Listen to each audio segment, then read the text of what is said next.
તમામ મુસ્લિમના મોટા આગેવાનો ભારતીય જનતા પાર્ટીના બુટલેગર છે. હું જાહેરમાં કહું છું, આવા શબ્દો હતા ગઈકાલે આમ આદમી પાર્ટીના ગુજરાત અધ્યક્ષ ઈશુદાન ગઢવીના, અને કદાચ ઈશુદાન ગઢવી આ શબ્દો બોલી અને હવે વિવાદોની વચ્ચે ભેરવાઈ ગયા હોય તે પ્રકારની સ્થિતિનું નિર્માણ થઈ રહ્યું છે. ઈશુદાન બોલવામાં ગળગોઠિયું ખાઈ ગયા કે શું થયું તેના વિશે વિગતે વાત કરીએ, કારણ કે મુસ્લિમ યુવા અગ્રણી ઇમ્તિયાઝ પઠાણે વિડીયોના માધ્યમથી ઈશુદાનને કહ્યું છે, હજુ સમય છે, તમે આ મામલે ખુલાસો આપી દો, અન્યથા અમારે બીજી ભાષામાં વાત કરવી પડશે. વૈષ્ણવજન તો તેને કહીએ જે પીડ પરાઈ જાનાને રે.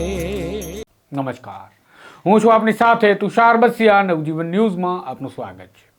ભારત દેશમાં જેટલી લાગણીઓ અને ભાવનાઓ છે એ એવી ભાવનાઓ અને લાગણીઓ છે કે તેને જરાક પણ અડો તો તમને ઠેસ પહોંચી જાય છે, પરંતુ તેનું ચીરહરણ થઈ જાય એ પ્રકારની સ્થિતિ હોય ત્યારે એ લાગણીઓ અને ભાવનાઓને કંઈ થતું નથી, કારણ કે ત્યારે એ ભાવનાઓ અને લાગણીઓ ધર્મના, જાતિના, ભાષાના, પ્રાંતના, રંગના અનેક પ્રકારના વાળાઓમાં વહેંચાયેલી હોય છે. ત્યારે આ સ્થિતિમાં ગઈકાલે અમદાવાદમાં ઈશુદાન ગઢવી કે જેઓ ઓઢવમાં થયેલા રબારી વસાહતના ડિમોલેશન સમયે ત્યાં પહોંચ્યા હતા, ત્યાં નાગરિકો સાથે વાત કરી રહ્યા હતા, અને વાત દરમિયાન તેમણે ભારતીય જનતા પાર્ટીના ધર્મની રાજનીતિ વિશે વાત કરતાં કહ્યું કે ભારતીય જનતા પાર્ટી હિન્દુ મુસ્લિમની વાતો કરે છે, પરંતુ હકીકત એ છે કે ભાજપના તમામ મુસ્લિમ મોટા નેતાઓ અને આગેવાનો ભાજપના બુટલેગરો છે.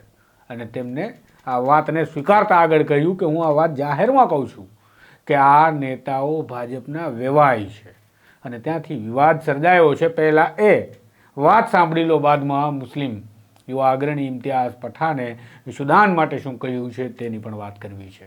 કોઈ અને હું જાહેરમાં આજે કહું છું, ભાજપ હિન્દુ મુસ્લિમ કરે છે, તમામ મુસ્લિમના મોટા આગેવાનો ભાજપના બુટલેગરો છે. મારે જાહેરમાં કહું છું, અને મોટા મોટા બધા નેતાઓ છે એ ભાજપના વેવાઈઓ છે. એટલે તમે સાંભળ્યો પ્રકારે ગઈકાલે ઈશુદાન ઓઢવમાં જે શબ્દોનું પ્રયોજન કરી રહ્યા હતા, એ શબ્દોના પ્રયોજનને લઈ હવે મુસ્લિમ યુવા અગ્રણી ઇમ્તિયાઝ પઠાણ મેદાને આવ્યા છે. તેઓ જૂનાગઢથી છે અને મુસ્લિમ અગ્રણી તરીકે અનેક સંસ્થાઓ સાથે જોડાયેલા છે. ઇમ્તિયાઝે કહ્યું છે કે આ મામલે ઈશુદાન સજ્જન અને સારા માણસ છે, તેઓનું પત્રકારત્વ પણ અમે જોયું છે, માટે તેઓ સમયસર આ મામલે ખુલાસો આપી દે. અમે હાલમાં સારી વ્યવસ્થિત ભાષામાં વાત કરી રહ્યા છીએ, પણ વહેલી તકે ખુલાસો આપી દે, જેથી બીજી કોઈ ભાષામાં વાત ન કરવી પડે. આપણી એક મોટી તકલીફ એ પણ છે કે આપણા સેન્ટિમેન્ટ્સ એટલે કે આપણી લાગણીઓ અને ભાવનાઓને જ્યારે ઠેસ પહોંચે છે ત્યારે આપણે ક્યારેક ચીમકીઓ આપીએ છીએ પહેલાં, અને પછી આગળનું એક્શન લઈએ છીએ, તો ક્યારેક ચીમકીઓ પણ નથી આપતા.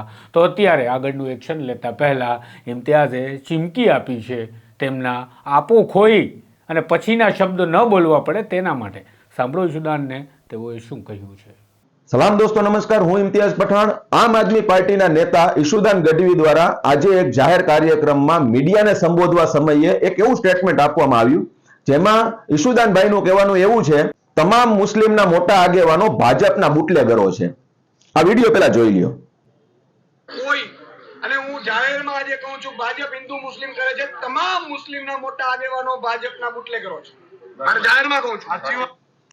ઈશુદાનભાઈ, મુસ્લિમ સમાજ અને મુસ્લિમ આગેવાનો ઉપર લેબલ લાગવાના ઓછા છે કે તમે એક આ નવું લેબલ લઈ આવ્યા કે મુસ્લિમ સમાજના તમામ મોટા આગેવાનો ભાજપના બુટલેગર છે? ઇસ્લામની અંદર દારૂ હરામ છે, અને જો કોઈ બુટલેગરો તમારા ધ્યાનમાં હોય તો તમે પોલિટિકલ પાર્ટી છો, જઈને જનતા રેડ કરો, એ વિસ્તારના ઇન્સ્પેક્ટર ઉપર ફરિયાદ દાખલ કરાવો. તમે એક સારા પત્રકાર છો, વાણી ઉપર તમે પ્રવીણ છો, તેમ છતાં પણ ઉત્સાહમાં આવીને આ તમારાથી આ સ્ટેટમેન્ટ અપાણું હોય એવું અમારું માનવું છે. આ વિષય ઉપર તુરંત અસરથી ખુલાસો કરી દો. આપ સારા સજ્જન માણસ છો, એ વાતથી અમે વાકેફ છીએ, એટલા માટે જ આપની સાથે આ વિવેકપૂર્ણ વાત થાય છે. આ વિષય ઉપર અમારે અન્ય કોઈ ભાષામાં વાત ન કરવી પડે એની પણ આપ તાકેદારી લેજો. અને મુસ્લિમ સમાજના તમામ આગેવાનો જે પોતાની સમય, શક્તિ અને તમામ કુરબાનીઓ આપી અને લોકહિતના, સેવાના, સમાજ માટેના કામ કરી રહ્યા છે, એમના ઉપર આ લેબલ છે એ બિલકુલ પણ વ્યાજબી નથી. તુરંત અસરથી આપનો આ ખુલાસો તુરંત અસરથી જરૂરી છે. આ બાબતે આપ ખુલાસો કરશો તેવી આશા છે. આ જ વાત સાથે આપના ભાઈનું સલામ. તો આપણે સાંભળ્યું એ પ્રકારે ઇમ્તિયાઝ પઠાણ પણ કહી રહ્યા છે કે તેઓ અત્યારે સંયમથી વાત કરી રહ્યા છે. તેમના પણ સેન્ટિમેન્ટ્સ એ પ્રકારના ગવાયા છે જેવા આ રાજ્યની આ દેશની જનતાના સેન્ટિમેન્ટ્સ ઘણી વખત ગવાઈ જતા હોય છે. માટે જ કદાચ તેમણે કહ્યું છે કે તેઓ અત્યારે આપો ખોઈ નથી બેઠા અને સંયમથી વાત કરી રહ્યા છે. જો તેમની માંગણી નહીં સ્વીકારાય તો તેઓ આપો ખોઈ બેસશે. બસ આ તો તકલીફ છે કે આપણે સંયમથી લડાઈ પણ નથી લડી શકતા અને સંયમની લડાઈમાં પણ આપણે એવી ચીમકી ઉચ્ચારવી પડે છે કે અમે આકરા પગલાં લઈશું અથવા તો અમે સંયમ ખોઈ બેસશું તો અમે સારી ભાષામાં વાત નહીં કરીએ.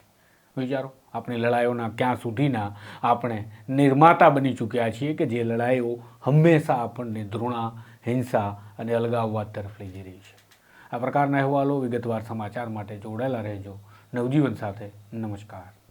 વૈષ્ણવજન તો તેને કહીએ જે પીડ પરાઈ